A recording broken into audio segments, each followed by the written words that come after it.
Good morning everyone, welcome you all. जय हिंद जय हिंद। कैसे हैं आप सभी लोग दोस्तों? Just give me few minutes. जय हिंद जय हिंद जय हिंद। गुड मॉर्निंग दोस्तों।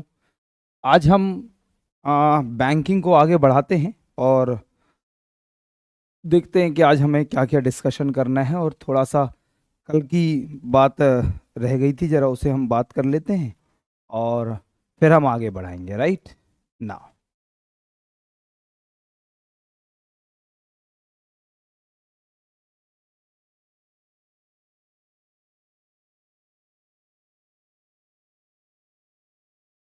दोस्तों, आज हमारा जो टॉपिक है वो स्टार्ट होने जा रहा है आरबीआई। आज हम आरबीआई को पढ़ेंगे, राइट। चलिए, तो उम्मीद करते हैं कि आप सभी लोग बहुत बढ़िया होंगे। तो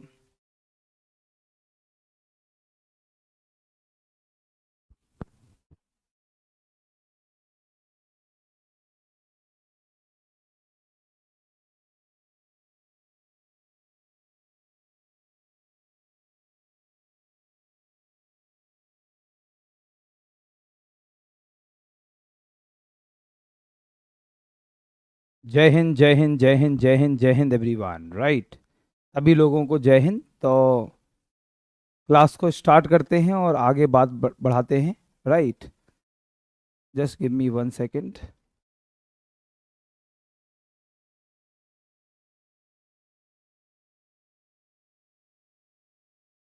तो जय हिंद सभी लोगों को, एक बार फिर से जय हिंद, गुड आफ्टरनून। उम्मीद करते हैं कि आप सभी बहुत बढ़िया से होंगे और सभी को अच्छा ज्ञान प्राप्त हो रहा होगा इस सेशन में। दोस्तों, आज हम बात करने वाले हैं, लाइक कल हम लोगों ने थोड़ा सा टॉपिक रहता था। कल हम लोग डिस्कशन कर रहे थे एक्चुअली कि हमारे देश में जो क्रेडिट रेटिंग एजेंसीज हैं, क्रेडिट रेटिंग एजेंसीज की हम बात कर रहे थे कि जो क्रेडिट रेटिंग एजेंसीज हैं, सीआरए।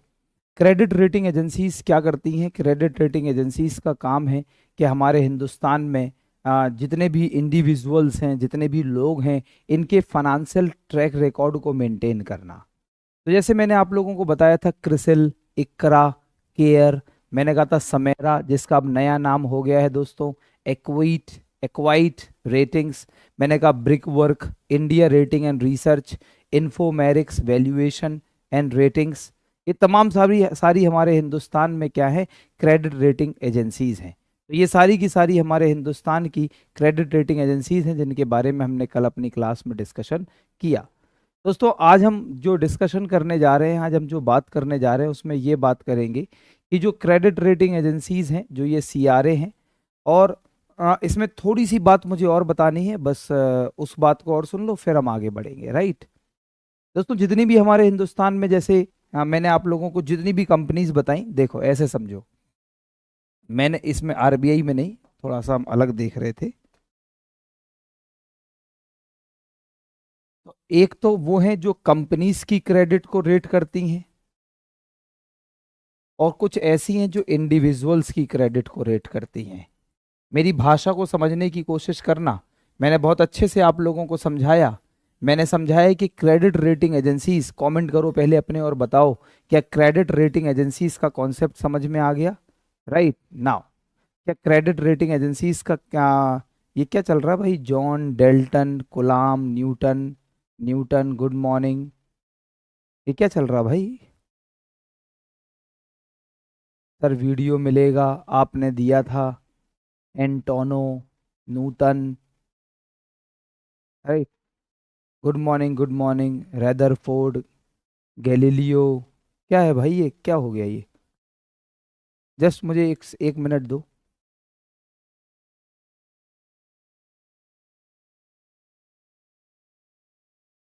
एक मिनट दो।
जय हिंद, गुड मॉर्निंग सभी लोगों को। एक बार फिर से थोड़ा टेक्निकल इशू हो गया था कुछ। चलिए, तो दोस्तों बात करते हैं हम लोग और आगे बढ़ाते हैं। कल हम लोग बात कर रहे थे कि क्रेडिट रेटिंग एजेंसीज में हमने पढ़ा कि हमारे हिंदुस्तान में जो क्रेडिट रेटिंग एजेंसीज हैं ये कंपनियों को और लोगों की कम फाइनेंशियल क्रेडिट को रेट करती हैं। तो पहले मुझे ये बताएं कि क्या क्रेडिट रेटिंग एजेंसी समझ में आ गया सबको या नहीं आया? राइट ना? जल्दी से बताइए दोस्तों, क्या सबको क्रेडिट रेटिंग एजेंसी समझ में आ गया या नहीं आया? सबसे पहले ये बता दीजिए। राइट। तो दोस्तों, जैसे और कुछ ऐसी क्रेडिट रेटिंग एजेंसीज भी हैं जो कंट्रीज की क्रेडिट को रेट भी करती हैं। पहले ये समझ लो। जैसे यहाँ पे मैंने कहा क्रिसिल। राइट, मैंने कहा CRISIL, Iqra, care, India rating and research. एक क्रेडिट रेटिंग एजेंसी जैसे बोलते हैं सिबिल। दोस्तों ये लोगों के क्रेडिट को रेट करती है। जैसे आपने आज से पहले तमाम बार सुना होगा अपना सिबिल स्कोर जाने। आपने सुना होगा दोस्तों कि पैसा बाजार .com में फ्री में अपना क्रेडिट स्कोर जाने, ऐसा सुना है आपने? दोस्तों ये जो सिबिल है, तो सिबिल स्कोर, तो सिबिल एक कंपनी है जिसका नाम है credit information bureau of India limited, जिसे हम बोलते हैं CIBIL, credit information bureau of India limited. दोस्तों जो सिबिल स्कोर है वो शुरू होता है ऐसे 0 से लेकर 900 तक। 900 तक, जैसे 0 से लेकर 900 तक, मतलब अगर आपका जितना ज्यादा सिबिल स्कोर होगा आपकी क्रेडिट रेटिंग उतनी ज्यादा अच्छी आएगी। राइट। अगर मैं बात करूं जितना ज्यादा आपका क्रेडिट स्कोर होगा उतनी ज्यादा अच्छी रेटिंग आएगी। जैसे मैंने कल बताया था कि मैं और मेरा एक दोस्त, हालांकि मेरे दोस्त की इनकम मुझसे कहीं ज़्यादा है, लेकिन हम दोनों बैंक के पास लोन लेने गए तो बैंक ने मुझे ज़्यादा लोन सैंक्शन किया और आसानी से कर दिया, और उसे लोन देने से या तो मना कर दिया या बैंक ने उसे कम लोन दिया। क्यों? क्योंकि वो पहले बैंक के कई सारे लोन में डिफॉल्ट कर चुका था। कुछ लोनों की किस्तें उसने देना बंद कर दी, कुछ लोन उसने हजम कर लिया और उसने कुछ किस्तें बहुत लेट दी। तो दोस्तों इसे हम बोलते हैं क्रेडिट रेटिंग एजेंसीज। राइट। तो दोस्तों ये काम है क्रेडिट रेटिंग एजेंसीज का और उसे हम लोग कहते हैं सिबिल स्कोर। ऐसे ही दोस्तों कुछ लिख सकते हैं आप, कॉपी ये नहीं लिखना था, आप नेक्स्ट कॉपी में ये लिख लीजिए इंटरनेशनल क्रेडिट रेटिंग एजेंसी। आप ये लिखिए कॉपी में, इंटरनेशनल क्रेडिट रेटिंग एजेंसीज, अंतरराष्ट्रीय इंटरनेशनल क्रेडिट रेटिंग एजेंसीज, अंतरराष्ट्रीय क्रेडिट रेटिंग एजेंसीज, हिंदी में भी ऐसी लिख लो दोस्तों। तो अंतरराष्ट्रीय क्रेडिट रेटिंग एजेंसीज कुछ ऐसी क्रेडिट रेटिंग एजेंसीज हैं जो इंटरनेशनल लेवल पर हैं, जैसे S&P, जैसे फिच, जैसे मूडीज। ये ऐसी क्रेडिट रेटिंग एजेंसीज हैं दोस्तों जो इंटरनेशनल लेवल पर काम करती हैं, जो अंतरराष्ट्रीय स्तर पर काम करती हैं। इसे हम बोलते हैं दोस्तों credit rating agencies. This is called international credit rating agencies. दोस्तों S&P हो गया, फिच हो गया, मूडीज हो गया, कभी आपने तमाम बार सुना होगा इनके बारे में, अखबारों में पढ़ा होगा। दोस्तों S&P फुल फॉर्म है सिक्योरिटी एंड पोर्टफोलियो। ये क्या है? अंतरराष्ट्रीय स्तर की, इनके पास जैसे मैंने कहा क्रिसिल, इक्रा, केयर, समेरा, सिबिल वगैरह वगैरह, India rating and research, Vicksburg, मैंने कहा इन्फोमेरिक्स, तो ये सब क्या है? ये इंडिया की हैं। लेकिन दोस्तों ये इनके पास पूरे वर्ल्ड की अलग अलग का पूरे वर्ल्ड की रिपोर्ट रहती है। लेकिन किसकी? ये सुनना, इनके पास पूरे वर्ल्ड के या तो कंपनियों की रिपोर्ट रहती है या इनके पास कंट्रीज की रिपोर्ट भी रहती है। मतलब थोड़ा मैं टेक्निकली आपको समझा दूंगा, बस मुझे 1 मिनट सुनने का प्रयास करना आप। दोस्तों मैंने कहा कि इनके पास वे कंपनियां जो MNCs हैं, एक्चुअली जो मल्टीनेशनल कंपनीज हैं, वे कंपनियां जो एक और कई सारे देशों में काम करती हैं, तो इनके पास उन कंपनीज की, इवन इनके पास देशों की फाइनेंशियल क्रेडिट रेटिंग्स होती हैं, वित्तीय क्रेडिट रेटिंग्स होती हैं। इसका मतलब दोस्तों ये है, कंपनियों की तो आप समझ गए, इंटरनेशनल कंपनी की हालत क्या है, कितना लोन लिया, कितना दे दिया, ये तो आप समझ गए। इनका कंट्रीज का मतलब क्या है दोस्तों? ये देखिए, जैसे अगर मान लो कोई भी देश में, जैसे हम अपने भारत की बात करते हैं, अपने हिंदुस्तान की बात करते हैं, जैसे हमारे हिंदुस्तान में अगर कोई विदेश की कंपनी आके इन्वेस्टमेंट करना चाहती है, तो हो सकता है क्या, हो सकता है क्या, क्या वो पहले ये देखेगी कि नहीं कि भारत की वित्तीय हालात कैसी है, भारत का फाइनेंशियल स्टेटस या फाइनेंशियल सिचुएशन कैसा है, भारत की फाइनेंशियल हालत कैसी है, क्या वो देखेगी या नहीं? बताइए दोस्तों, क्या वो देखेगी या नहीं? तो दोस्तों अगर कोई मान लो इंटरनेशनल कंपनी, अंतर्राष्ट्रीय कंपनी भारत में आके निवेश करना चाहती है, भारत में आके अपनी कंपनी खोलना चाहती है, तो क्या वो भारत में आकर ये देखेगी कि नहीं कि भारत में जो कंपनीज हैं वो कंपनियों की परफॉर्मेंस कैसी है, भारत की फाइनेंशियल स्टेबिलिटी कैसी है? तो दोस्तों international international credit rating agencies का ये काम है, एस&पी, फिच, मूडीज। और एक बात याद रखना, कल मैंने शायद बताया या नहीं, मुझे थोड़ा याद नहीं आ रहा, कि जो क्रेडिट रेटिंग एजेंसीज हैं इंडिया में, इन्हें रेगुलेट करने का काम है दोस्तों सेबी का। क्या मैंने कल ये बताया था? जल्दी से बस मुझे इतना बता दें आप लोग, क्या बताया था या नहीं बताया था? दोस्तों जो हमारे भारत में जो क्रेडिट रेटिंग एजेंसीज हैं, जितनी भी हमारे इंडिया में क्रेडिट रेटिंग एजेंसीज काम कर रही हैं, इनको इनको कंट्रोल और रेगुलेट करने का काम किसका है दोस्तों? सेबी का।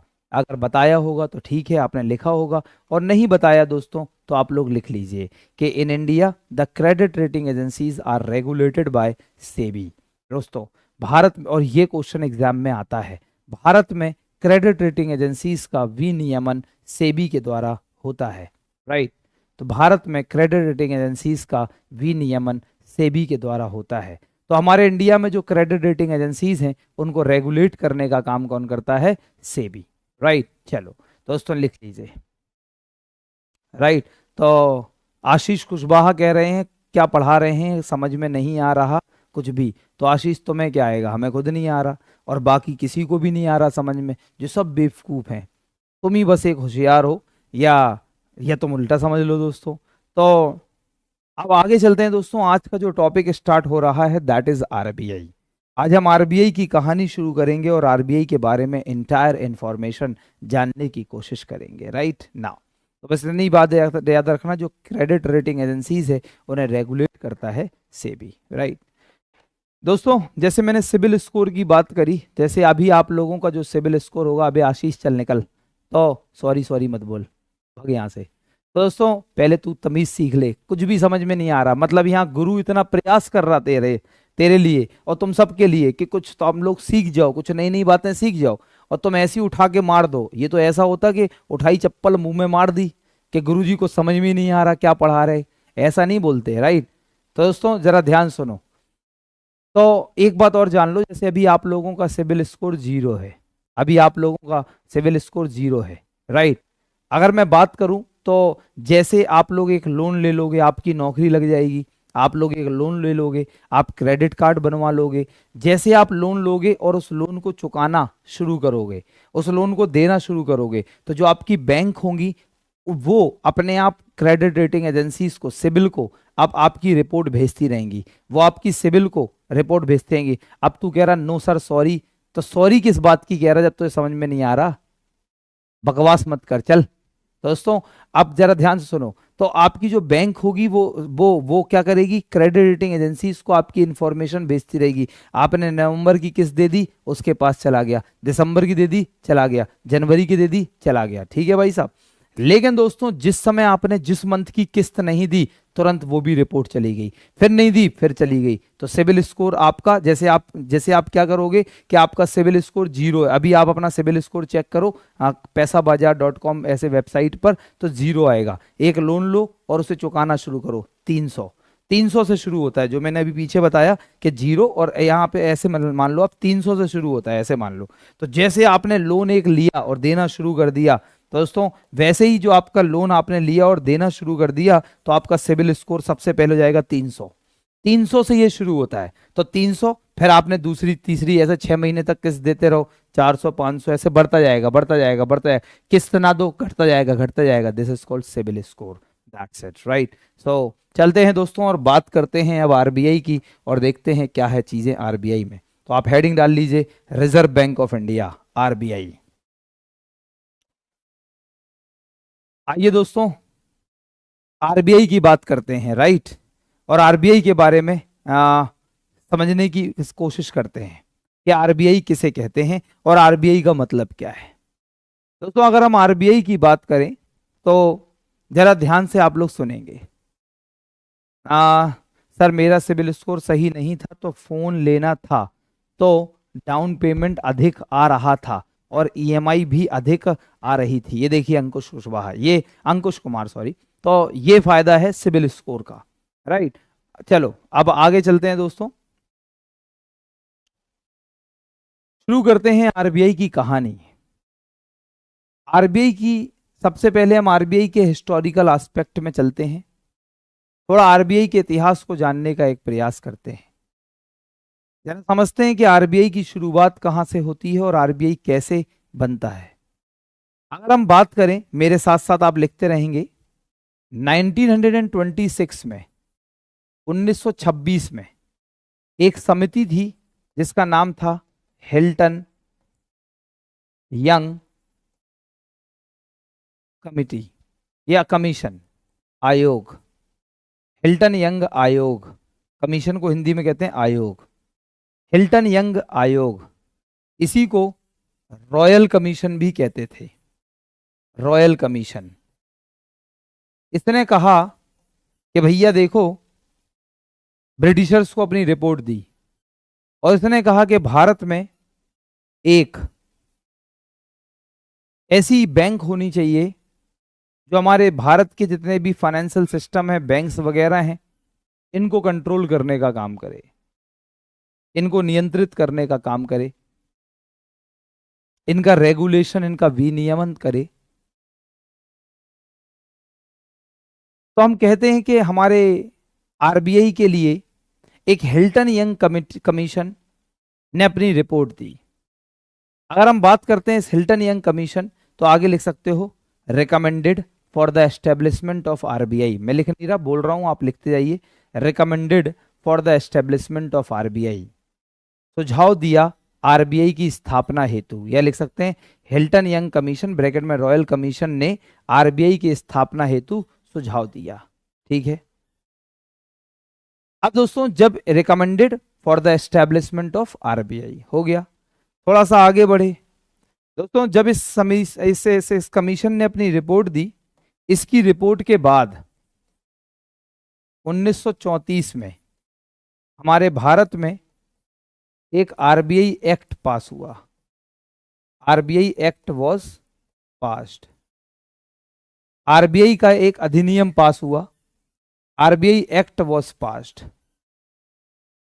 दोस्तों इस 1934 में जब आरबीआई की इस कमीशन ने रिपोर्ट दी, तो इस रिपोर्ट के बाद 1934 में आरबीआई का एक एक्ट पास हुआ, आरबीआई का एक अधिनियम पास हुआ।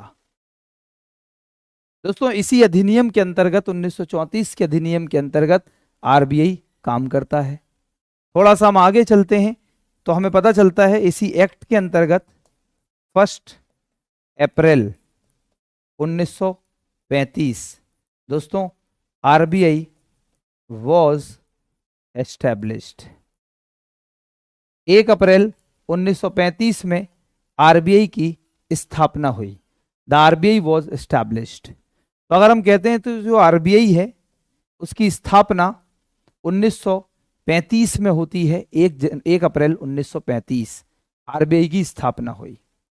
अब मैं आप लोगों को एक बढ़िया सी बात बताना चाहता हूं कि जब 1935 में आरबीआई बनी थी, तो when the RBI was established, जब आरबीआई की स्थापना हुई थी, हिंदी में मुझे सुन सुन के लिखेंगे, जब आरबीआई की स्थापना हुई थी, when the RBI was established, तो जब आरबीआई की स्थापना हुई थी 1935 में, तो मेरे प्यारे साथियों उस समय it was set up as a joint stock private company.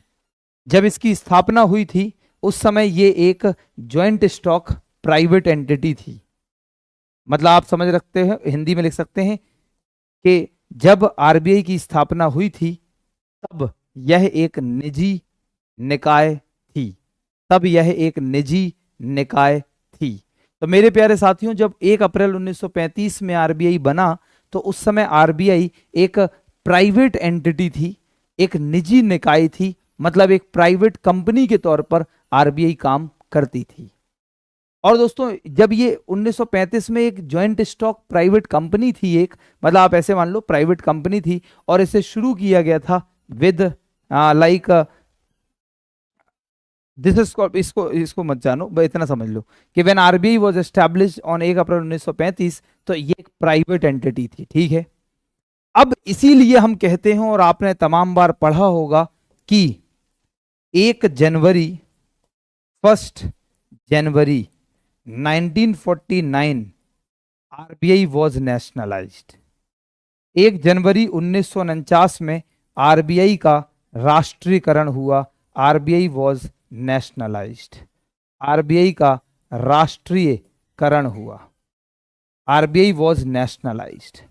दोस्तों अगर हम बात करते हैं तो जो आरबीआई का नेशनलाइजेशन है, आरबीआई का जो नेशनलाइजेशन है, राष्ट्रीयकरण होता है 1 जनवरी 1949 में।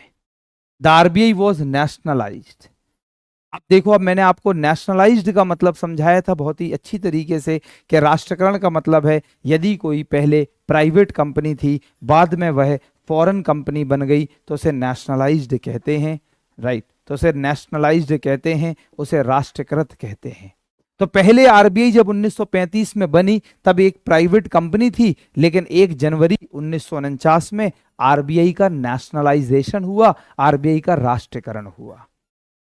इसलिए हम कहते हैं कि आरबीआई का राष्ट्रीयकरण, याद करो जब बैंकिंग नेशनलाइजेशन पढ़ाया था तो आप लोग आज तक सिर्फ सुनते आए हैं, तमाम सारे बच्चों ने पढ़ा है कि 1 जनवरी 1949 या 1949 में आरबीआई का राष्ट्रीयकरण हुआ, 35 में स्थापना हुई। तो राष्ट्रीयकरण क्यों हुआ? क्योंकि पहले ये प्राइवेट कंपनी थी। दोस्तों दिस इज कॉल्ड आरबीआई। और मैं एक बात बताना चाहता हूं कि आरबीआई ने भारत की सेंट्रल बैंक का काम करना शुरू कर दिया। और एक बढ़िया बात यह है दोस्तों कि आरबीआई ने ना कि सिर्फ भारत का बल्कि अप्रैल 1947 तक, अप्रैल 1947 तक इसने दोस्तों बर्मा, जिसे आजकल म्यांमार कहते हैं, उसकी केंद्र बैंक का भी काम किया है। और तो और जून 1948 तक आरबीआई ने पाकिस्तान की केंद्र बैंक का भी कार्य किया है।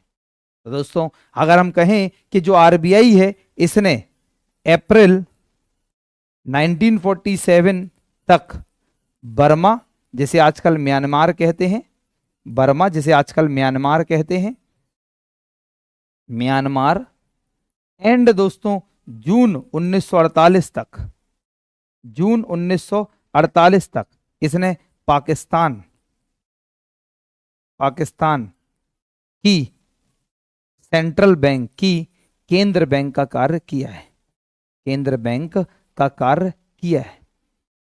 और फाइनली जब आरबीआई 1 जनवरी 1949 में, देखो 48 तक पाकिस्तान, और फाइनली 1 जनवरी 1949 में जब आरबीआई लाइक राष्ट्रीयकृत हो गई, तो ये सिर्फ भारत सरकार के लिए काम करने लगी। इसको हम बोलते हैं RBI, right, reserve bank of India. चलते हैं और दूसरी बात करते हैं और बढ़िया से आप लोगों को समझाते हैं। ये आरबीआई का एक छोटा सा हिस्टोरिकल एस्पेक्ट है कि आरबीआई कैसे बना और आरबीआई की शुरुआत कैसे हुई।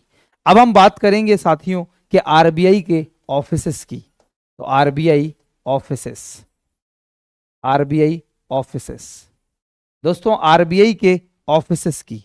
तो अगर हम आरबीआई के ऑफिसेस की बात करें तो आरबीआई के ऑफिसेस की शुरुआत कैसे होती है, कैसे चलता है, वहां से शुरू करेंगे, राइट। अगर हम बात करें कि आरबीआई की शुरुआत की बात करते हैं तो यहां से शुरू करते हैं कि आरबीआई की शुरुआत में 1935 में, तो 1935 में जब आरबीआई की स्थापना हुई थी, उस समय जो आरबीआई है इसका हेडक्वार्टर, इसका मुख्यालय कोलकाता में था। दोस्तों कलकत्ता लिख लें तो कोलकाता तो अभी नाम हुआ, तो इसका नाम कलकत्ता, इसका हेडक्वार्टर कलकत्ता में था। अगर हम बात करें जब 1935 में, जब 1935 में आरबीआई की स्थापना हुई थी, तो स्थापना के समय आरबीआई का जो मुख्यालय है, आरबीआई का जो हेडक्वार्टर है, वो कलकत्ता में था। लेकिन दोस्तों फाइनली होता कुछ यूं है कि 1935 के बाद 1937 में इसका हेडक्वार्टर परमानेंटली, परमानेंटली स्थायी रूप से, हिंदी में मुझे सुन सुन के लिखते जाएंगे, परमानेंटली स्थायी रूप से इसका हेडक्वार्टर परमानेंटली स्थायी रूप से मुंबई शिफ्ट हो गया। और मेरे प्यारे साथियों, आज इसका हेडक्वार्टर मुंबई में है। लेकिन जब 1935 में आरबीआई बना था, उस समय इसका हेडक्वार्टर कलकत्ता में हुआ करता था। तो आज इसका हेडक्वार्टर मुंबई में है। और हेडक्वार्टर के साथ साथ इसके 4 जोनल ऑफिसेस हैं। इसके 4 जोनल, या इसी को जोनल, इसी को हम कहते हैं लोकल ऑफिसेस। आरबीआई के 4 जोनल कार्यालय हैं, या आप लोकल कार्यालय कह लो, जोनल, या हिंदी में लिख लो लोकल कार्यालय। जोनल या हिंदी में कहते हो लोकल कार्यालय। तो मेरे प्यारे साथियों, इसके 4 लोकल ऑफिसेस हैं। अगर इन 4 लोकल ऑफिसेस की बात करें तो नॉर्थ में न्यू दिल्ली, नॉर्थ में न्यू दिल्ली, साउथ में चेन्नई, ईस्ट में कोलकाता, राइट, और वेस्ट में दोस्तों मुंबई ओनली। तो आरबीआई का हेडक्वार्टर के साथ साथ पूरे हिंदुस्तान में आरबीआई के 4 जोनल ऑफिसेस भी हैं साथियों। नॉर्थ में न्यू दिल्ली, साउथ में चेन्नई, ईस्ट में कोलकाता और वेस्ट में लाइक मुंबई। इसके साथ साथ अगर मैं बात करूं, इसके एक हेडक्वार्टर हो गया, 4 जोनल ऑफिसेस हो गए, आप नीचे लिखेंगे, मैं यहां लिख रहा हूं दोस्तों। इसके साथ साथ अगर हम बात करते हैं आरबीआई की ऑफिसेस की, तो इसके अलावा इसके सम रीजनल ऑफिसेस हैं, सम रीजनल ऑफिसेस हैं, कुछ क्षेत्रीय कार्यालय हैं, सम रीजनल ऑफिसेस, हिंदी में लिख सकते हैं कुछ क्षेत्रीय कार्यालय, सम रीजनल ऑफिसेस, कुछ क्षेत्रीय कार्यालय। और ये जो क्षेत्रीय कार्यालय हैं, ब्रैकेट में लिखिए अधिकांश, मोस्टली इन स्टेट्स कैपिटल, अधिकांश राज्यों की राजधानियों में, मोस्टली इन स्टेट कैपिटल, अधिकांश राज्यों की राजधानियों में।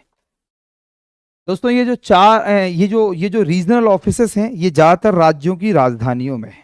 जैसे आप उत्तराखंड में देखते हैं तो आपको देहरादून में मिलेगा, आप यूपी में देखते हैं तो लखनऊ में मिलेगा, और आप बिहार में देखते हैं तो पटना में मिलेगा, मध्य प्रदेश में भोपाल में मिलेगा। तो इस तरीके से हम कहते हैं, राजस्थान में देखो जयपुर, मतलब मोस्टली। जस्ट वेट, ऐसा नहीं है कि इसके कार्यालय सिर्फ लाइक वहीं पर होंगे, लेकिन अधिकांश इसके कार्यालय कहां पर हैं, राइट, स्टेट्स कैपिटल में, एंड सम सब ऑफिसेस एज वेल, एवं कुछ सब ऑफिसेस भी हैं, हिंदी में उप कार्यालय, सब ऑफिसेस हिंदी में उप कार्यालय, और कुछ इसके उप कार्यालय भी हैं, सब ऑफिसेस भी हैं, एंड द सम सब ऑफिसेस उप कार्यालय, राइट। अगर हम बात करें दोस्तों, तो आप नीचे लिख सकते हैं नोट डाल के एक छोटा सा, या नोट ना भी डालें, आप सिंपल ऐसे ही लिख लें कि currently RBI is working from 31 locations, from 31 locations. वर्तमान में आरबीआई 31 स्थानों से कार्य करती है।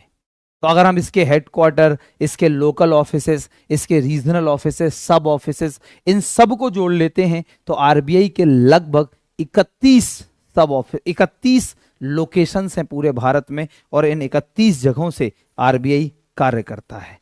दोस्तों ये हैं आरबीआई के 31 लाइक लोकेशंस। अगर हम बात करें तो पूरा श्रीनगर, जम्मू से लेकर चंडीगढ़, शिमला, देहरादून, न्यू दिल्ली, जयपुर, लखनऊ, कानपुर, भोपाल, अहमदाबाद, ऐसे करते करते इसके इतने 31 लोकेशंस हैं पूरे हिंदुस्तान में जहां से आरबीआई काम करता है।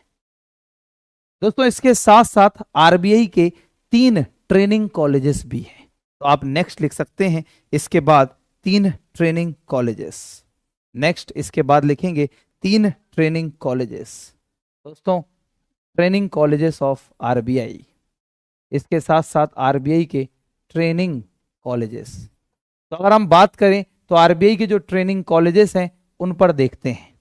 दोस्तों ट्रेनिंग कॉलेजेस में बात करें तो आरबीआई के 3 ट्रेनिंग कॉलेजेस हैं, जिसमें से एक है bankers training college in Mumbai, right. तो एक है bankers training college in Mumbai. तो आरबीआई के 3 ट्रेनिंग कॉलेजेस हैं, जिनमें से एक है बैंकर्स ट्रेनिंग कॉलेज, और ये है दोस्तों मुंबई में, बैंकर्स ट्रेनिंग कॉलेज और इट्स इन मुंबई। इसके साथ साथ अगर हम बात करते हैं तो आरबीआई का एक और ट्रेनिंग कॉलेज है, इसका नाम है reserve bank staff college, right, और ये चेन्नई में है, रिजर्व बैंक स्टाफ कॉलेज। और दोस्तों जो रिजर्व बैंक स्टाफ कॉलेज है ये चेन्नई में है, चेन्नई। तो एक हो गया बैंकर्स ट्रेनिंग कॉलेज, एक हो गया reserve bank staff college Chennai, एक और है कॉलेज ऑफ एग्रीकल्चरल बैंकिंग और ये पुणे में है, कॉलेज ऑफ एग्रीकल्चरल बैंकिंग ये पुणे में है। दोस्तों अब कॉलेज ऑफ एग्रीकल्चरल बैंकिंग, जरा इनकी बात समझना, हिंदी इंग्लिश में ऐसे ही लिखेंगे क्योंकि ये नाम है, college of agricultural banking, college of agricultural banking and it's in Pune. तो ये सारे नाम ऐसे ही लिखेंगे, चाहे हिंदी मीडियम के स्टूडेंट हो इंग्लिश मीडियम के हो। तो आरबीआई के 3 ट्रेनिंग कॉलेज हैं, bankers training college Mumbai, reserve bank staff college Chennai और दोस्तों college of agricultural banking in Pune. तो यहां पर आरबीआई अपने स्टाफ मेंबर्स के लिए अलग अलग कामों के लिए, जो बैंक के स्टाफ्स हैं, आरबीआई के स्टाफ हैं, इनकी समय समय पर ट्रेनिंग प्रोवाइड करता है। इसे हम बोलते हैं ट्रेनिंग कॉलेजेस ऑफ आरबीआई। दोस्तों हमने अभी तक बात करी कि आरबीआई के बारे में, हमने बात करी कि आरबीआई का एक छोटा सा इतिहास देखा, आरबीआई के हमने ऑफिसेस देखे और ऑफिसेस के साथ साथ आरबीआई के हमने ट्रेनिंग कॉलेजेस देखे। अब हम थोड़ा सा आगे चलते हैं और तीसरे कदम पर, तीसरे स्टेप में हम पढ़ते हैं आरबीआई के मेंबर्स, जो आरबीआई के सदस्य हैं, जरा उनके बारे में पढ़ते हैं। तो आप हेडिंग डाल सकते हैं आरबीआई मेंबर्स, आरबीआई मेंबर्स। अगर हम बात करें तो आरबीआई के सदस्य, हिंदी में लिख लीजिए आरबीआई के सदस्य। अगर हम बात करते हैं आरबीआई के मेंबर्स के बारे में, आरबीआई के सदस्यों के बारे में, तो आरबीआई के जो मेंबर्स हैं, आरबीआई के जो सदस्य हैं, वो 2 तरीके से हैं। एक है आरबीआई के ऑफिशियल डायरेक्टर्स, एक है ऑफिशियल डायरेक्टर्स। हिंदी में कहेंगे ऑफिशियल डायरेक्टर्स को, हिंदी में कहेंगे औपचारिक, औपचारिक निर्देशक।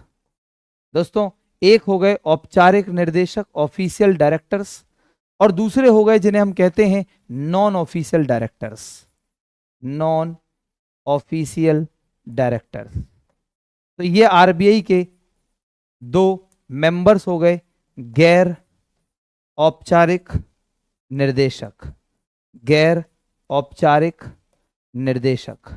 तो आरबीआई के एक हो गए औपचारिक सदस्य डायरेक्टर्स और एक हो गए नॉन ऑफिशियल डायरेक्टर्स।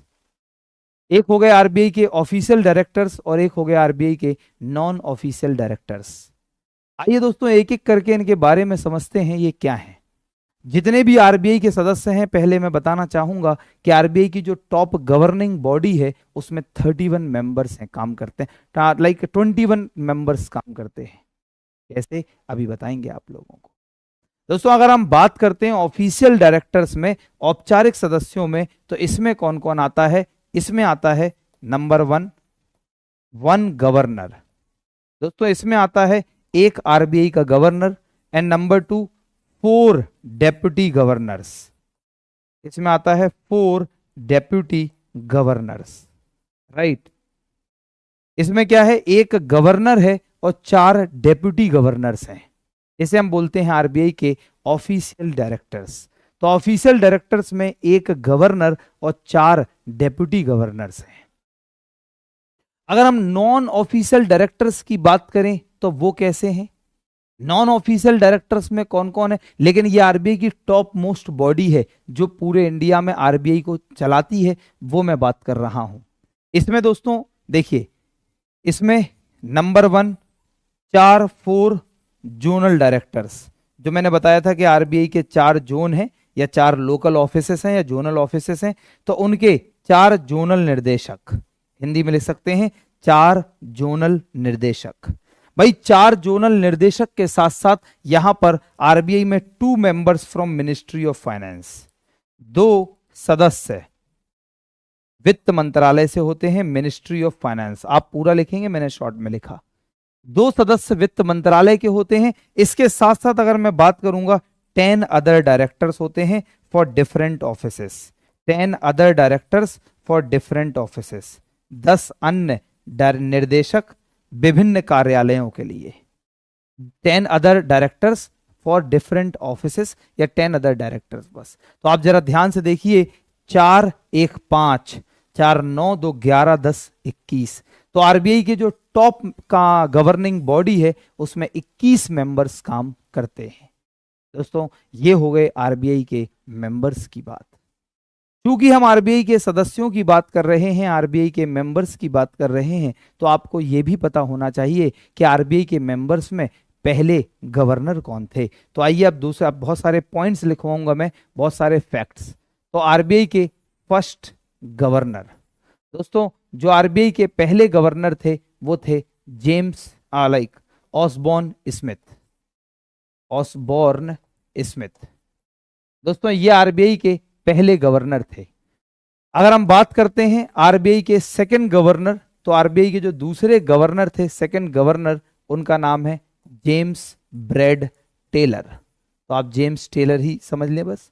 तो जेम्स ब्रैड टेलर, दोस्तों ये आरबीआई के दूसरे गवर्नर हैं, जेम्स टेलर। इस तरीके से हम बात करें तो आरबीआई के तीसरे governor and third and first Indian governor, प्रथम भारतीय governor, first Indian governor, Hindi में प्रथम भारतीय गवर्नर, हिंदी में लिखिए तीसरे एवं प्रथम भारतीय गवर्नर, हिंदी में लिखें तीसरे एवं प्रथम भारतीय गवर्नर।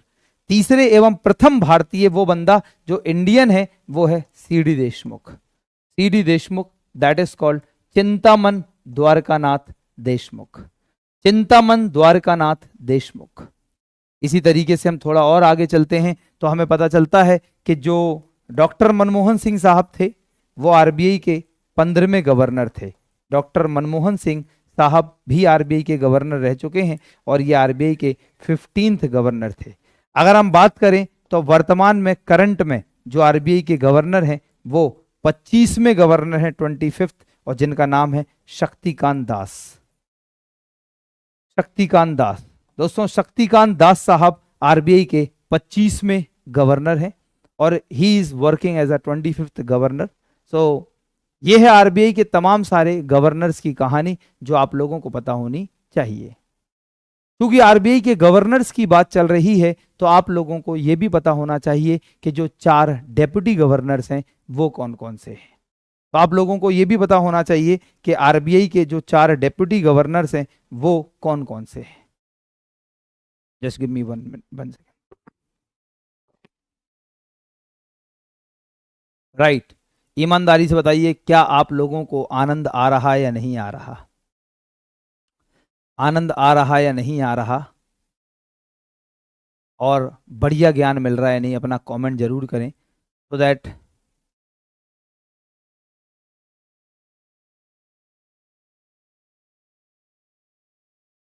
राइट। उम्मीद करते हैं कि आप लोग बढ़िया ज्ञान तो प्राप्त कर ही रहे हैं। सारे लोग कमेंट में कह रहे हैं कि yes yes yes yes yes yes, right now. Okay, चलो जी।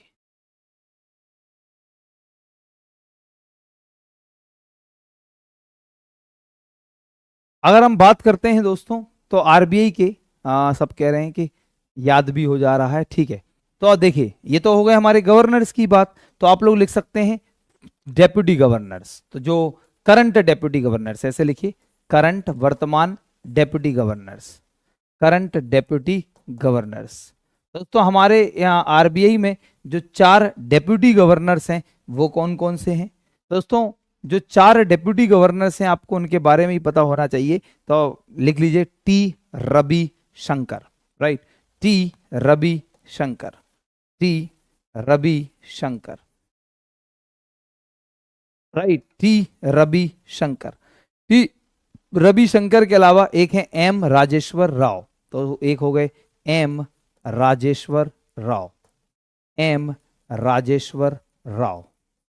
एम राजेश्वर राव के अलावा अगर हम बात करें, टी रविशंकर हो गए, एम राजेश्वर राव हो गए, इसके अलावा हो गए स्वामीनाथन जानकी रमन। ये अभी लेटेस्ट में, ये इनको मैं चौथे नंबर पे लिखूंगा, पहले लिख ली तीसरे नंबर पे M D Patra. M D Patra इनका पूरा नाम है एक्चुअली, एम डी पात्रा साहब का पूरा नाम है Michael Debabrata Patra, Michael Debabrata Patra, right. और चौथे नंबर पे जो अभी रिसेंटली बनाए गए वो हैं स्वामीनाथन जानकी रमन, राइट। तो ये आरबीआई के 4 डेप्यूटी गवर्नर्स हो गए, that is Swaminathan, Swaminathan Janaki Raman, right, Swaminathan Janaki Raman. तो ये आरबीआई के गवर्नर्स की बात हो गई। ध्यान से सुनना, जब भी आप लोग सुनेंगे आरबीआई के गवर्नर्स, जब भी आप सुनेंगे आरबीआई के गवर्नर्स, तो जब भी आप सुनेंगे आरबीआई के गवर्नर्स, तो उसमें एक गवर्नर भी आएगा और 4 डेप्यूटी गवर्नर्स भी आएंगे। जब भी मैं कहूंगा गवर्नर्स, इसका मतलब ये 5 लोग। तो मेरे प्यारे साथियों, एक बात और आप लोगों को पता होना चाहिए कि जो आरबीआई के गवर्नर्स हैं, जो आरबीआई के गवर्नर्स हैं, इनका टेन्योर, इनका जो कार्यकाल है वो होता है 3 इयर्स। इनका जो टेन्योर होता है वो 3 इयर्स, इनका कार्यकाल, हिंदी में लिख लीजिए, इनका कार्यकाल टेन्योर 3 इयर्स। दोस्तों आरबीआई का जो गवर्नर्स हैं वो बनते हैं 3 वर्षों के लिए, 3 इयर्स, राइट। आरबीआई का जो टेन्योर है वो बनते हैं गवर्नर्स 3 सालों के लिए। लेकिन बढ़िया बात क्या है कि 3 सालों के लिए बनते हैं, लेकिन they can be extended, extended, इनको एक्सटेंड किया जा सकता है, लाइक 2 इयर्स, 2 इयर्स और 65 years of age, 65 years of age. Hindi में लिख सकते हैं कि इनको बढ़ाया जा सकता है, इनके कार्यकाल को, या तो 2 साल या 65 साल की उम्र तक, whichever comes earlier, whichever comes earlier. मतलब दोस्तों जब भी गवर्नर बनाए जाते हैं, गवर्नर और डेप्यूटी गवर्नर 5 लोग जब भी बनाए जाते हैं तो वो 3 वर्षों के लिए, राइट। किसी किताब में 4 मिलेगा, कुछ भी मिला, छोड़ो, 3 वर्षों के लिए। या तो उन्हें 2 साल और एक्सटेंड किया जा सकता है, मतलब मैक्सिमम 5 साल तक, या 65 साल की उम्र तक। इन दोनों में जो पहले हो जाए, मान लो कोई बंदा 63 साल की उम्र में आरबीआई का गवर्नर बना तो वो 2 साल तक ही रहेगा। अगर कोई बंदा मान लेते हैं 58 ईयर्स में गवर्नर बन गया तो 3 साल के लिए है वो, 58, 59, 60, 61, और 2 साल और एक्सटेंड हो सकता है 62, 63। तो मुझे लग रहा है आप समझ गए। तो दिस इज कॉल्ड आरबीआई के गवर्नर्स, राइट। नाउ इसी तरीके से आप लोगों को मैं बताना चाहूंगा कि एक थे बेनेगल राम राव, एक आरबीआई के गवर्नर थे Benegal Ram Rao. Benegal Ram Rao is the longest serving governor of RBI, और उन्होंने आरबीआई की सेवा करी कम से कम 7 सालों तक। और ऐसे ही एक्सेप्शन कुछ हमारे डेप्यूटी गवर्नर, कुछ हमारे करंट गवर्नर दोस्तों जिनका नाम है, जिन्हें हम कहेंगे कि लाइक शक्तिकांत दास साहब का भी है। इनका टेन्योर एक्चुअली अगर हम बात करें तो इनका जो टेन्योर है ये इस साल दिसंबर में खत्म होना था, और इनके टेन्योर को 1 साल और एक्सटेंड कर दिया क्योंकि मोदी जी से इनकी बहुत पटती है। और दोस्तों अभी चुनाव है, मैं ज्यादा आगे नहीं बोल सकता, तो बस आप इतना ही समझ लो। तो इनने 5 साल से ज्यादा भी एक्सटेंड हो गया इनका टेन्योर, राइट। 2018 में बने थे, 21 तक टेन्योर था, दिसंबर 2023 तक रहना था इनको, लेकिन अब इनका दिसंबर 2024 तक एक्सटेंड हो गया। ये इस क्लॉज से परे निकल गए। वो भारत सरकार के ऊपर है, लेकिन इन जनरल जो अपन पढ़ते हैं वो यही पढ़ते हैं और यही है, राइट। नाउ दोस्तों इनको 1 साल का और एक्सटेंशन मिला है, मतलब इनके 2 साल एक्सटेंडेड हो चुके हैं। 18 में बने, 21 में खत्म हो गया, 2 साल 23 तक एक्सटेंड हो गया, 1 साल और इनका एक्सटेंड कर दिया गया अगले साल के दिसंबर तक। दोस्तों मैं आपको एक बात और बताना चाहूंगा, एक बढ़िया सी बात, कि आज तक कोई भी महिला आरबीआई की गवर्नर नहीं बनी। ये जो 25 के 25 गवर्नर्स आप देख रहे हैं, इन 25 गवर्नर में आज तक कोई महिला गवर्नर नहीं बनी, कोई महिला गवर्नर नहीं बनी आरबीआई की। और तो और दोस्तों आप लोगों को एक बात और बताते हैं कि लेकिन जो हमारे 4 डेप्यूटी गवर्नर्स होते हैं, उनमें से कुछ महिलाएं ऐसी हैं जो वहां तक पहुंच चुकी हैं। तो आप पहला लिख लीजिए, first female deputy governor of RBI, first female deputy governor of RBI.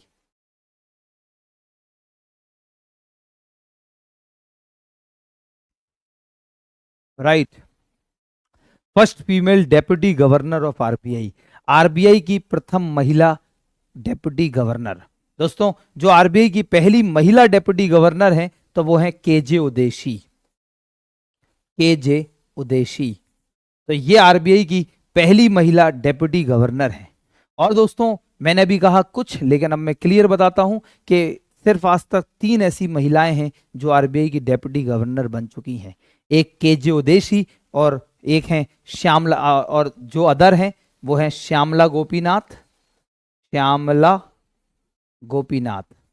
दोस्तों, श्यामला गोपीनाथ एंड श्यामला गोपीनाथ के अलावा एक और हैं जो हैं, अगर हम कहें केजे उदेशी, श्यामला गोपीनाथ, एक और हैं उषा थोरट, उषा थोरट। तो ये 3 ऐसी महिलाएं डेप्यूटी गवर्नर हैं जो आरबीआई की डेप्यूटी गवर्नर बन चुकी हैं।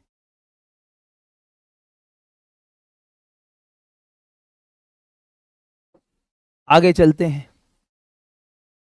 दोस्तों, चूंकि हम आरबीआई के बारे में पढ़ रहे हैं तो थोड़ी सी जानकारी हमें और होना चाहिए कि जो आरबीआई है, ऐसे छोटे छोटे पॉइंट हैं। आरबीआई प्रिंट्स नोट्स इन 15 लैंग्वेजेस। आरबीआई 15 भाषाओं में नोट छापता है। अगर हम उसमें हिंदी और इंग्लिश को हटा दें तो, अगर आप वैसे किसी किसी किताब में आप 17 देखेंगे तो उन्होंने हिंदी और इंग्लिश को काउंट कर लिया।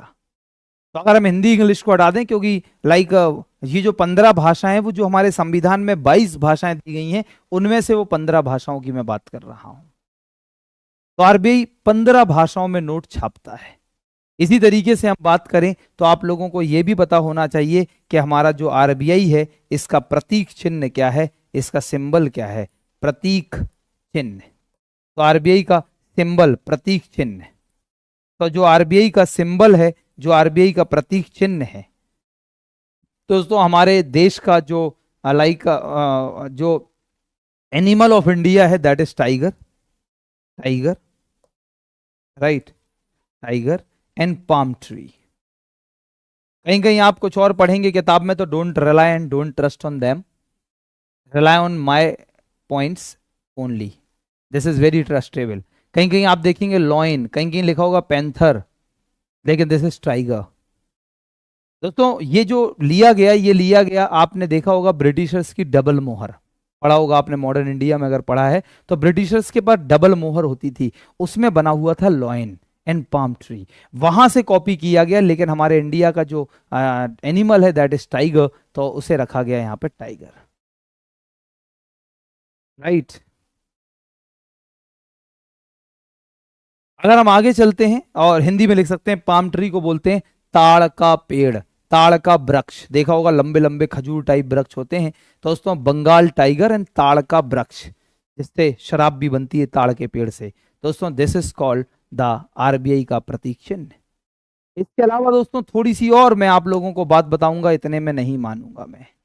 इसके अलावा मैं आप लोगों को यह भी बताऊंगा कि हमारे हिंदुस्तान में जो आरबीआई है, आरबीआई की मैंने कहा था सब्सिडरीज में से 2 सब्सिडरी मैंने बता दी। तो हेडिंग लिखिए आप लोग अपनी कॉपी के बीच में, सब्सिडरीज ऑफ आरबीआई, आरबीआई की सहायक निकाय, या हिंदी में भी लिख लेंगे सब्सिडरीज तो अभी चलेगा, सब्सिडरीज ऑफ आरबीआई, आरबीआई की सहायक निकाय, सब्सिडरीज ऑफ आरबीआई, आरबीआई की सहायक निकाय, सब्सिडरीज ऑफ आरबीआई, आरबीआई की सहायक निकाय। दोस्तों, जो आरबीआई की सब्सिडरीज हैं उनमें आता है डीआईसीजीसी, डीआईसीजीसी का आज मैं फुल फॉर्म और इसके बारे में कुछ भी बताना नहीं चाहूंगा, क्योंकि मैंने ऑलरेडी बता दिया है। Deposit insurance credit guarantee corporation, और डीआईसीजीसी क्या करता है बता चुका मैं आपको।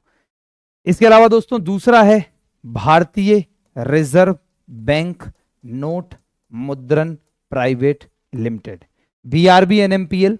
इसके बारे में मैं आपको कुछ नहीं बताऊंगा, ये भी मैं आप लोगों को बता चुका हूं। भारत भारतीय रिजर्व बैंक नोट मुद्रण प्राइवेट लिमिटेड। बस थोड़ी सी बात बताऊंगा, फुल फॉर्म तो आप पहले ही कर चुके हैं।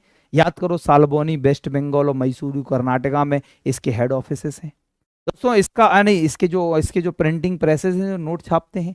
अगर हम बात करें तो बीआरबी एनएमपीएल में बस आप इतना जान लीजिए कि इसका हेडक्वार्टर है कर्नाटका, बेंगलुरु में।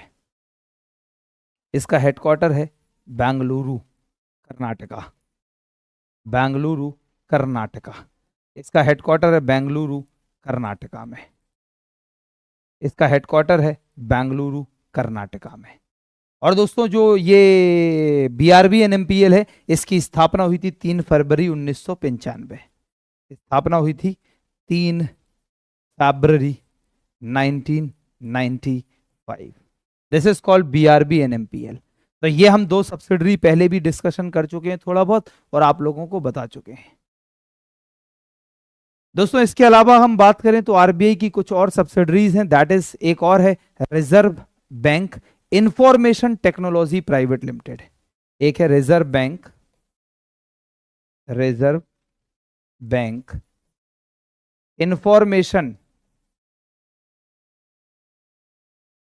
Technology private limited. Reserve bank information technology private limited, और शॉर्ट में इसको बोलते हैं रीबिट, और ऐसे लिखा जाता है रीबिट। शॉर्ट में इसको बोलते हैं रीबिट दोस्तों। Reserve bank information technology private Limited, that is ReBIT. अगर हम रीबिट की बात करें तो इसका हेडक्वार्टर मुंबई में है। Reserve bank information technology private limited, इसका हेडक्वार्टर भी मुंबई में ही है। और दोस्तों, रीबिट की बात करें तो ये अभी 2016 में बनाई गई, एस्टैब्लिश्ड हुई है 2016 में। ये आरबीआई की reserve bank information technology private limited. तो जो भी आईटी का काम है, इंफॉर्मेशन टेक्नोलॉजी का काम है, आईटी का काम, ये सारा आरबीआई का रीबिट देखता है। इसके अलावा अगर हम लोग बात करें तो एक और है दोस्तों आरबीआई की लाइक सब्सिडी, इसको बोलते हैं IFTAS. IFTAS, Indian financial technology and Allied Services. Indian financial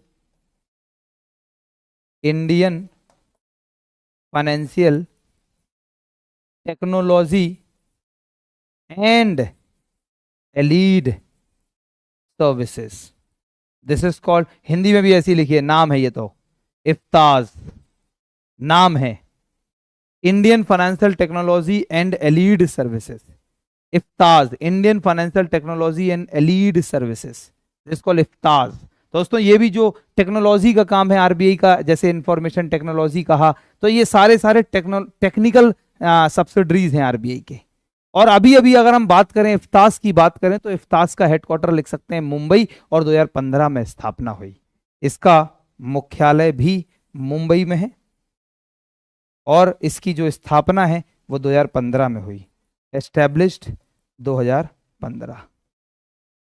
इसी तरह से दोस्तों, अभी अभी एक रिसेंटली नई आरबीआई की सब्सिडरी बनाई गई है 24 मार्च 2022 को, पिछले साल, जिसका नाम है रिजर्व बैंक इनोवेशन हब।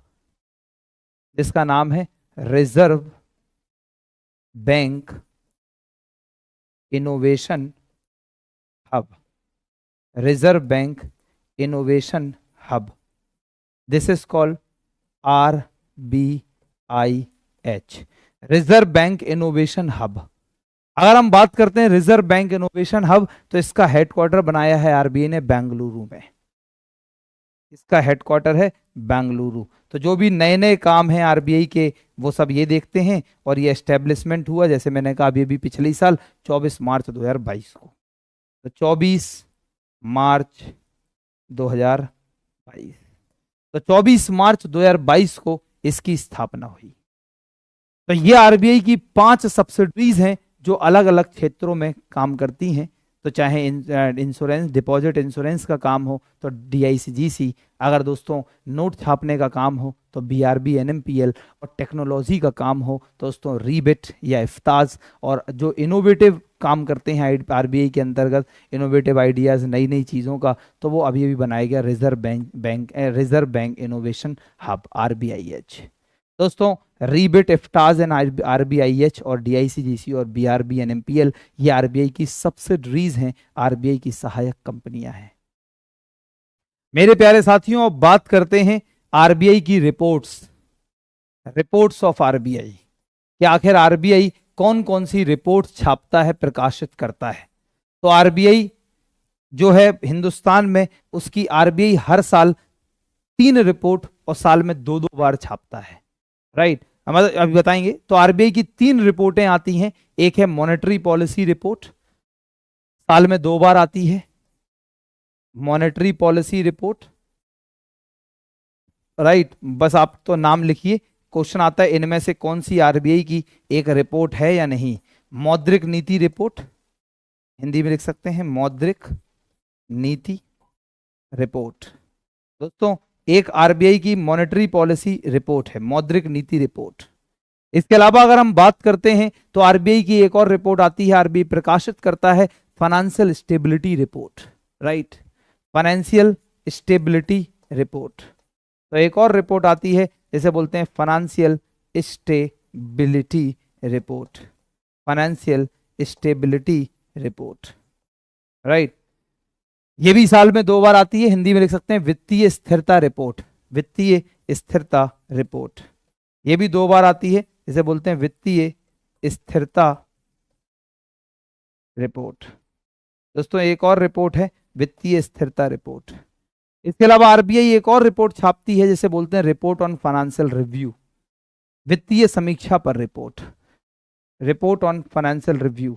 एक और रिपोर्ट है आरबीआई की जिसे बोलते हैं report on financial review, report on financial review, वित्तीय समीक्षा रिपोर्ट।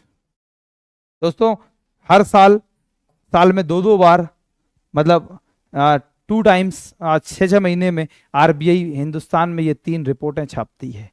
दोस्तों एक मॉनेटरी पॉलिसी रिपोर्ट, एक फाइनेंशियल स्टेबिलिटी रिपोर्ट, एक रिपोर्ट ऑन फाइनेंशियल रिव्यू। दोस्तों monetary policy report, financial stability report and report on financial review, ये आरबीआई की 3 रिपोर्टें हैं जिनको आरबीआई प्रकाशित करता है साल में 2-2 बार। हमने आरबीआई के हिस्टोरिकल पर्सपेक्टिव को देखा, फिर हम थोड़ा सा आगे बढ़े तो हमने आरबीआई के हिस्टोरिकल पर्सपेक्टिव के अलावा हमने देखा कि जो आरबीआई है उसके ऑफिसेस कहाँ कहाँ हैं, फिर हमने देखा कि आरबीआई के मेंबर्स कौन कौन से हैं, फिर हमने आरबीआई के तमाम सारे फैक्चुअल पॉइंट्स देखे, फिर हमने आरबीआई की सब्सिडरीज देखी, फिर हमने आरबीआई की रिपोर्ट्स देखी, और लास्ट काम करेंगे आरबीआई के फंक्शंस के बारे में पढ़ेंगे कि जो आरबीआई है वो कौन कौन से कार्य करता है, राइट। आरबीआई के फंक्शंस के बारे में पढ़ते हैं, आरबीआई कौन कौन से कार्य करता है, आइए उसके बारे में देखते हैं। तो नेक्स्ट हेडिंग लिख सकते हैं functions of RBI, functions of RBI, RBI के कार्य, फंक्शंस ऑफ आरबीआई, आरबीआई के कार्य, फंक्शंस ऑफ आरबीआई, आरबीआई के कार्य। दोस्तों आरबीआई के कौन कौन से कार्य हैं, आरबीआई के कौन कौन से फंक्शंस हैं, जरा उनको समझते हैं। तो आरबीआई के तमाम सारे फंक्शंस देखेंगे। सबसे पहला फंक्शन लिख सकते हैं इशूइंग नोट्स, नोट जारी करना, नोट जारी करना, इशूइंग नोट्स। आप लोग बहुत होशियार हो चुके हैं दोस्तों, और एक एग्जाम में आया कि आरबीआई के फंक्शन, और उसमें सबसे पहला ऑप्शन लिखा था इशूइंग करेंसी। 99% बच्चों ने उसी को ठोक दिया, आगे पढ़ा ही नहीं। लिखा था इशूइंग करेंसी, तो बच्चों ने सोचा अरे भैया इशूइंग करेंसी, इसका मतलब ये तो आरबीआई ही करता है, भाई करेंसी तो इशू आरबीआई करता है। लेकिन टेक्निकली मैंने आपको बताया था कि करेंसी क्या होता है, इसे कहते हैं इकोनॉमिक्स, और एग्जामिनर का काम होता है फांसना, और हमारा काम होता है उस फांसने के जाल से बाहर निकलना। जैसे दोस्तों एग्जामिनर जो है वो एक मछुआरा है, और एग्जामिनर के जो क्वेश्चंस हैं वो दोस्तों एक मछली पकड़ने के जाल हैं, राइट। एग्जामिनर क्या करता है, इतने बड़े समुंदर में से वो मछली, वो जाल डालता है सवालों का, और जो लाइक उन मछलियों को निकाल के बाहर फेंक देता है। लेकिन सफलता उन्हीं मछलियों को मिलती है जो मछलियां मछुआरे के जाल में नहीं फंसती। दोस्तों आपको क्या करना है, उसके जाल से निकलना है। इसका मतलब नोट्स और कॉइन्स शामिल होता है, इसलिए हम इशूइंग करेंसी नहीं लिख सकते हैं टेक्निकली। दूसरी बात अगर हम करें तो आरबीआई का काम और क्या है, तो आरबीआई का काम है बैंकों का निरीक्षण, supervision of the banks, supervision of the banks. समय समय पर आरबीआई बैंकों का निरीक्षण करता है, बैंकों का निरीक्षण, निरीक्षण समय समय पर आरबीआई बैंकों का निरीक्षण करता है, बैंकों का सुपरविजन करता है। बैंकों के निरीक्षण, बैंकों के सुपरविजन की बात करें तो इसमें क्या क्या करता है, जैसे मान लो किसी भी बैंक का, जैसे लिख सकते हैं मर्जर, हिंदी में लिखिए विलय। अगर किसी भी बैंक का मर्जर होना है, किसी भी बैंक का विलय होना है, या तो हम बात करें, या मान लो किसी भी बैंक को शाखाओं को विस्तार करना है, शाखाओं का विस्तार, ब्रांच एक्सपेंशन, किसी भी बैंक का ब्रांच एक्सपेंशन होना है, शाखाओं का विस्तार, ब्रांच एक्सपेंशन, शाखाओं का विस्तार, शाखाओं का विस्तार, ब्रांच एक्सपेंशन। अगर हम बात करें शाखाओं के विस्तार के बारे में, ब्रांच एक्सपेंशन। अगर मान लो किसी भी बैंक, नई बैंक को लाइसेंस चाहिए तो licensing of bank, licensing of bank, बैंकों को लाइसेंस, हिंदी में लिख लीजिए, मैं नहीं लिख रहा, लाइसेंसिंग ऑफ बैंक्स, बैंकों को लाइसेंस। तो अगर हम बात करते हैं दोस्तों, ये आरबीआई क्या करता है, बैंकों का सुपरविजन करने का काम भी करता है, तो इसे हम बोलते हैं आरबीआई का एक और फंक्शन बैंक सुपरविजन, राइट। हाँ बोल सकते हैं चाहत भारद्वाज। इसी तरीके से अगर हम बात करें दोस्तों, तो आरबीआई के कुछ और फंक्शंस की बात करते हैं।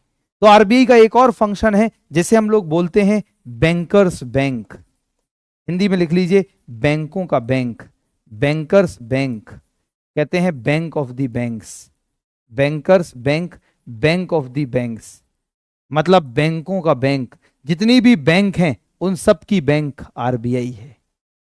इसी तरीके से हम बात करते हैं तो आरबीआई में लिख सकते हैं banker to the government, next function banker to the government, सरकार की bank, banker to the government, banker to the government, सरकार की बैंक, या इसी को हम बोलते हैं गवर्नमेंट्स बैंक, या बैंकर टू द गवर्नमेंट, या गवर्नमेंट्स बैंक। और ब्रैकेट में मैं एक बढ़िया सी बात मेंशन कर रहा हूं कि RBI central and state government दोनों की बैंक का काम करता है, सेंट्रल एंड स्टेट गवर्नमेंट दोनों की बैंक का काम करता है, राइट। यस, जैसे हमने बोला था पापा बैंक, चल बिल्कुल सही।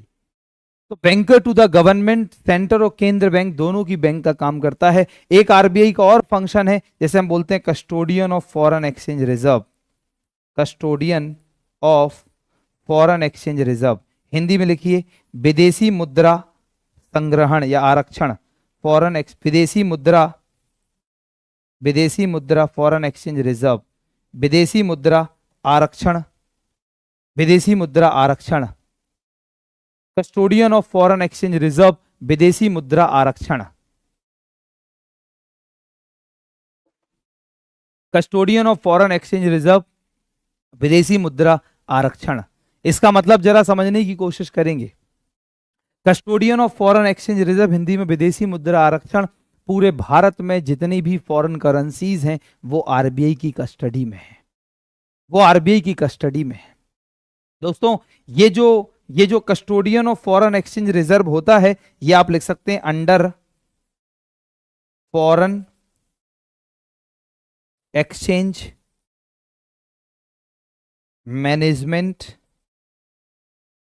मैनेजमेंट है ये, management act 1999, foreign exchange management act 1999, Hindi में लिख सकते हैं विदेशी मुद्रा प्रबंधन अधिनियम, विदेशी विनिमय, या विनिमय लिख लो, विदेशी विनिमय प्रबंधन अधिनियम, मुद्रा नहीं, विदेशी विनिमय प्रबंधन अधिनियम। दोस्तों एक फेमा, शॉर्ट में इसको कहते हैं फेमा, फेमा। तो एक फेमा एक्ट बनाया, पहले इसका नाम था दोस्तों फेरा, FERA, पहले इसका नाम था फेरा, फॉरेन एक्सचेंज रेगुलेटरी एक्ट, पहले इसका नाम था फेरा, फॉरेन एक्सचेंज रेगुलेटरी एक्ट। 1999 में इसका नाम रख दिया गया FEMA, foreign exchange management act. सुनना, सब समझ में जाएगा। तो भारत सरकार ने एक एक्ट पास किया, फेमा अधिनियम 1999, विदेशी विनिमय प्रबंधन अधिनियम 1999। और जितना भी आरबीआई के पास फॉरेन करेंसीज हैं, जितनी भी आरबीआई के पास विदेशी मुद्राएं हैं, वो सारी की सारी फॉरेन करेंसी फेमा एक्ट के अंतर्गत रहती हैं, राइट। इसके अलावा अगर हम बात करें तो आरबीआई का एक और फंक्शन है, आरबीआई का एक और फंक्शन है दोस्तों, lender to the last resort, जो मैंने एक दिन आपको बातों बातों में डिस्कस भी किया था। Lender to the last resort, Hindi में लिख लीजिए अंतिम ऋणदाता के रूप में, अंतिम ऋणदाता के रूप में, lender to the last resort, अंतिम ऋणदाता के रूप में, अंतिम ऋणदाता के रूप में। इसका मतलब है दोस्तों कि जो आरबीआई है वो lender to the last resort का मतलब है कि जब बैंकों के सारे दरवाजे बंद हो जाएं तो आखिरी दरवाजा आरबीआई का खुला होता है, जिसे हम बोलते हैं lender to the last resort. अंतिम ऋणदाता के रूप में मतलब पूरे हिंदुस्तान में अगर मान लो किसी भी बैंक को जब पैसा चाहिए है तो वो दूसरी बैंक के पास जाएगी, नहीं मिला तीसरी बैंक के पास जाएगी, नहीं मिला चौथी बैंक के पास जाएगी, जब कहीं से नहीं मिला तो आखिरी दरवाजा हमेशा आरबीआई का खुला है। तो लेंडर, ऋण देने वाला, टू द लास्ट रिजॉर्ट मतलब जहां पे आखिरी ऑप्शन हो, आखिरी विकल्प हो, दिस इज आरबीआई। तो हमने देखा दोस्तों ये आरबीआई के कंप्लीट फंक्शंस हो गए हैं और यहां पे हमारी आरबीआई की जो कहानी है वो पूर्ण रूप से खत्म हुई है। तो दैट्स ऑल दोस्तों आरबीआई के बारे में, और मुझे उम्मीद है कि अब आपको आरबीआई के बारे में सब कुछ पता चल चुका है।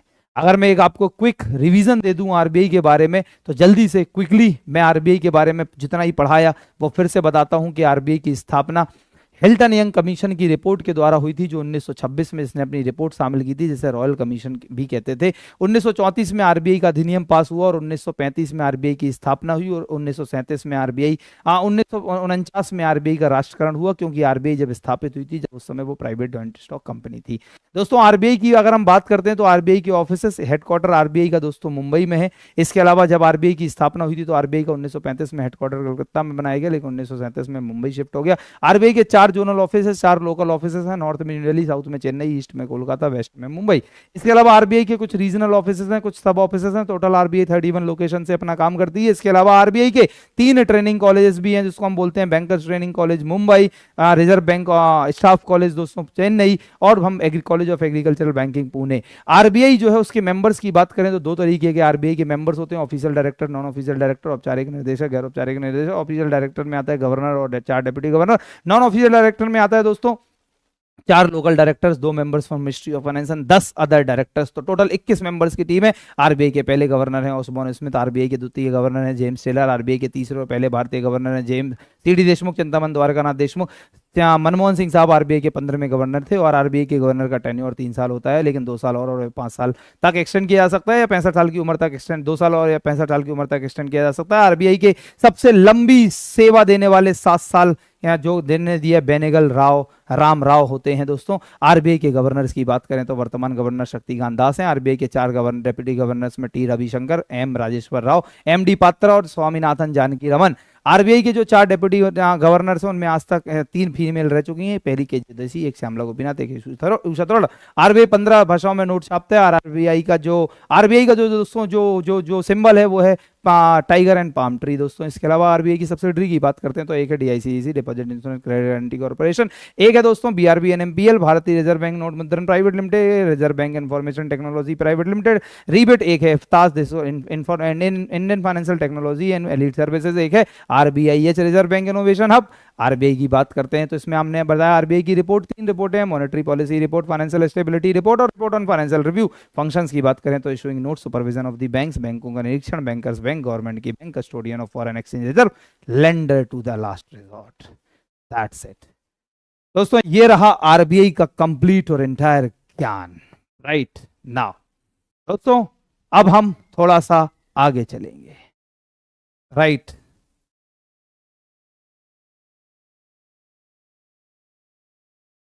ओम स्वाहा। चलो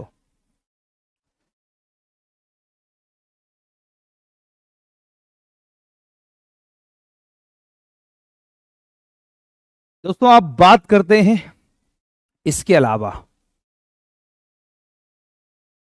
हमने पूरा बैंकिंग में पढ़ा। आज सिर्फ थोड़ा इंट्रोड्यूस करते हैं, क्योंकि हमें दिशा निर्देश मिला है कि हम आपकी क्लास को 11:25 पे ख़त्म कर दें। तो 11:25 पे ख़त्म करना है, तो अब मेरे पास टाइम बहुत कम बचा है, तो मैं लेकिन तब भी 11:30 तक तो खींचूंगा ही खींचूंगा। तो दोस्तों, अगर बात करते हैं, thank you so much everyone, खुश रहिए आप सभी लोग, जबरदस्त, जिंदाबाद रहिए हमेशा। दोस्तों, अब हम नेक्स्ट टॉपिक और लास्ट टॉपिक की ओर चलते हैं, और उस लास्ट टॉपिक में बैंकिंग का बहुत सारा ज्ञान है। अभी अभी कंफर्म नहीं है, मैं आप लोगों को बता देता हूं, मैंने मैनेजमेंट से बात नहीं कर पाई, बस कल एक मैसेज आया था जिसका मैंने रिप्लाई भी नहीं दे पाया मैं। वो ये कि कल आपकी क्लासेस बंद होंगी। दोस्तों, लेकिन मैं कल क्लास लेना चाहता हूं, घर में ही हूं, तो क्लास ही लूंगा, क्या करूंगा बैठे बैठे। तो इसलिए दोस्तों, मैं कल आपकी क्लास रखूंगा।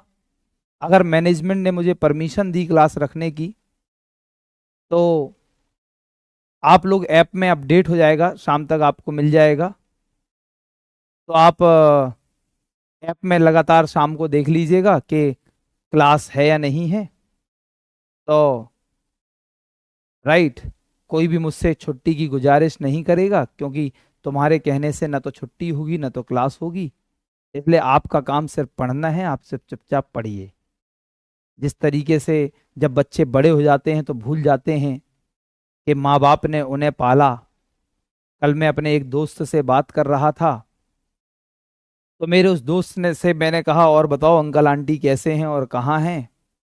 तो कह रहा है कि इस समय मेरे पापा मम्मी मेरे साथ ही दिल्ली में रहते हैं। तो मैंने उससे कहा, सुन, तेरी औकात नहीं है कि तू अपने मम्मी पापा को अपने साथ रख ले।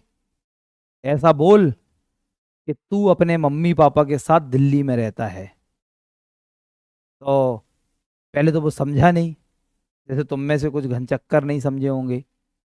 दोस्तों, हम कभी अपने माँ मैं कभी ऐसे किसी को बोलूं या कि मेरे माँ बाप मेरे साथ दिल्ली में रहते हैं, क्योंकि दोस्तों हम भूल जाते हैं कि माँ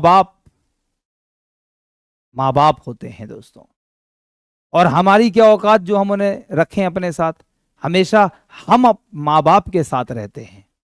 तो उसने कहा, यार भरत बहुत बहुत शुक्रिया, तूने बढ़िया ज्ञान दिया। दोस्तों, वो बड़ा कायल हो गया, पहले ही वो कायल है, मैं उसको बहुत सारे ज्ञान देता रहता जीवन के।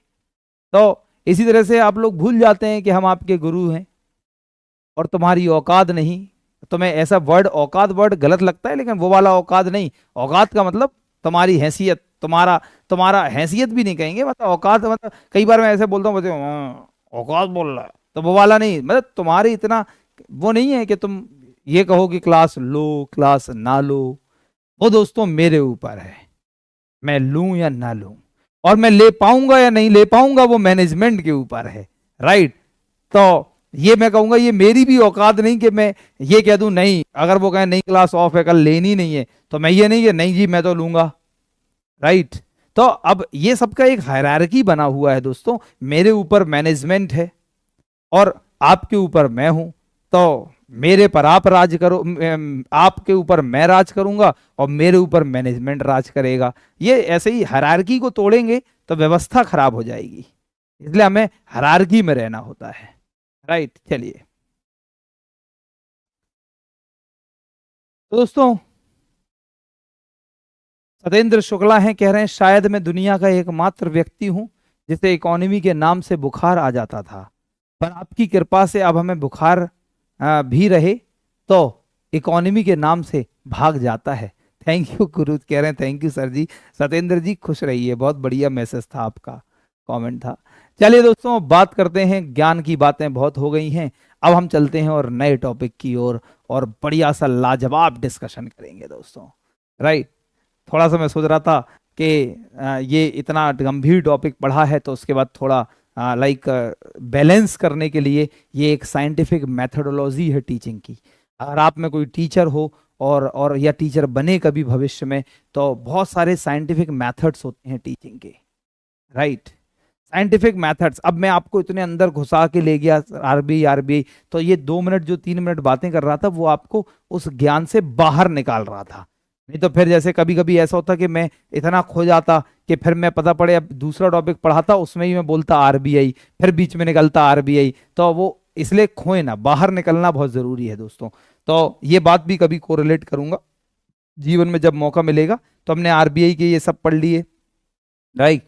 फुल टाइम आधिकारिक निर्देशक, जहां पे आपने औपचारिक लिखा था वहीं पे आधिकारिक भी लिख लो, और वहां पे गैर औपचारिक की जगह गैर आधिकारिक लिख लो। ये ज्यादा अच्छा वर्ड है, औपचारिक की जगह लिख लो, जल्दी से कॉपी में चेंज कर लो। औपचारिक भी ठीक है लेकिन आधिकारिक और अच्छा वर्ड है, आधिकारिक और अच्छा वर्ड है। ये आरबीआई के डेप्यूटी गवर्नर्स हो गए, ये हमारे लाइक जो गवर्नर्स वगैरह वगैरह हैं, चलो ठीक है, एम के जैन साहब तो चले ही गए अब। ये आरबीआई के ट्रेनिंग कॉलेज है, ये सब मैंने आपको पढ़ा दिया। चलो अब चलते हैं दोस्तों और बात करते हैं अपने टॉपिक के बारे में, that is called NPA, non performing assets. NPA, non performing assets. जरा देखते हैं कि एनपीए क्या होता है, नॉन परफॉर्मिंग एसेट्स क्या होता है। एनपीए की कहानी अगर मैं आप लोगों को सुनाऊं तो सिर्फ मैं आज एनपीए का मतलब बताऊंगा, लेकिन कल एनपीए का पूरा ऐसा डिस्कशन करूंगा दोस्तों। और अब मैं उम्मीद कर रहा हूं कि अब आप सब लोगों ने बढ़िया से लिख लिया होगा, आप सब लोगों ने बढ़िया से लिख लिया होगा, राइट। तो जो मैंने आपको एनपीए की फाइल दी थी, पहले ये बताइए कि आप लोगों ने लिख लिया कि नहीं, है ना। तो यस, एनपीए लिख लिया है आप लोगों ने, और नहीं लिखा हो तो मैं कहूंगा कल तक और लिख लें, राइट, सो दैट आप लोगों को और अच्छे से सारी चीजें समझ में आ जाए। दोस्तों एनपीए की बात करें, नॉन परफॉर्मिंग एसेट्स, हाँ एनपी मैंने तो देखा था कोई ऐसी एरर थी नहीं, लैंग्वेज की एरर कुछ हो सकती है, बाकी तो सब सही था। तो अब पता नहीं क्या एरर है, मुझे नहीं पता, मैंने कल देखने का प्रयास किया, ज्यादा टाइम तो नहीं था लेकिन तब भी मैंने देखा, राइट। दोस्तों एनपीए की बात करें, सिर्फ आज एनपीए को इंट्रोड्यूस करेंगे 1 मिनट में। एनपीए की बात करें तो एनपीए बस इतना सा समझ लो कि एनपीए का मतलब है नॉन परफॉर्मिंग एसेट्स, एनपीए का मतलब है गैर निष्पादित परिसंपत्तियां। सिर्फ आज एक लाइन में बताऊंगा, दूसरी लाइन नहीं बताऊंगा, 11:25 पे क्लास खत्म करूंगा। दोस्तों समझना, जो भी बैंकें अपने कस्टमर्स को लोन देती हैं वो बैंक के लिए एसेट्स होते हैं। जो भी बैंक्स अपने कस्टमर्स को लोन देती हैं, चाहे इंडिविजुअल्स हों, व्यक्ति हों, चाहे कंपनीज हों, दोस्तों जो बैंक अपने कस्टमर्स को लोन देती हैं वो बैंक के लिए एसेट्स होते हैं, वो बैंक के लिए परिसंपत्तियां होते हैं। दोस्तों अगर हम बात करें जो बैंक अपने ग्राहकों को ऋण देती हैं वो बैंक के लिए परिसंपत्तियां होती हैं, परिसंपत्तियां। अब ये मत पूछना कि गुरुजी परिसंपत्तियां क्या होता है, एक दिन मैंने आपको बताया था एसेट्स किसे कहते हैं। हमारे जितने मोड़ा हो तो ने एसेट कहा तो, और मोड़ियन को लायबिलिटी कहा तो, याद आ गई हो, राइट।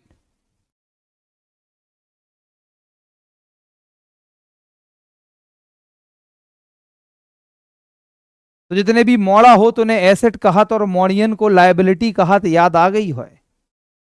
तो मेरे प्यारे साथियों जरा ध्यान से समझना, ये बहुत अच्छे से याद हो गया होगा और आप समझ गए होंगे कि जो बैंक्स हैं उनके जो लोन्स हैं उन्हें एसेट्स कहते हैं। थोड़ा जिन्हें नहीं समझ में आया वो फिर से सुन ले। मैं मान लो बैंक हूं, मैंने 10 करोड़ रुपए या 2 करोड़ रुपए किसी कंपनी को या किसी व्यक्ति को लोन दे दिया, 2 करोड़ का लोन दे दिया। दोस्तों अगर मैं लोन ना दूं, मैं वही 2 करोड़ का गोल्ड खरीद लूं, समझना, 2 करोड़ का गोल्ड खरीद लूं तो मेरा गोल्ड एसेट होगा। ऐसी मैं लोन देता हूं वो भी मेरा एसेट होता है, क्योंकि गोल्ड जब बेचूंगा तो पैसा आएगा और जब लोन खत्म करूंगा तब भी पैसा आएगा, जब लोन निपटेगा तब भी पैसा आएगा। गोल्ड बेचूंगा तब भी आएगा, या 2 करोड़ की जमीन खरीद लूं उसे बेचूं तब भी पैसा आएगा। तो 2 करोड़ चाहे मैं गोल्ड में लगाऊं, चाहे जमीन में लगाऊं या किसी को लोन दूं, तीनों मेरे एसेट्स हैं।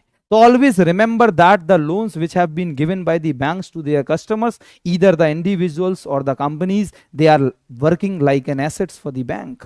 जो भी बैंक अपने ग्राहकों को ऋण देती हैं, चाहे वो कंपनियां हो चाहे वो व्यक्ति हो, उन ऋणों को बैंक के लिए एसेट्स होते हैं।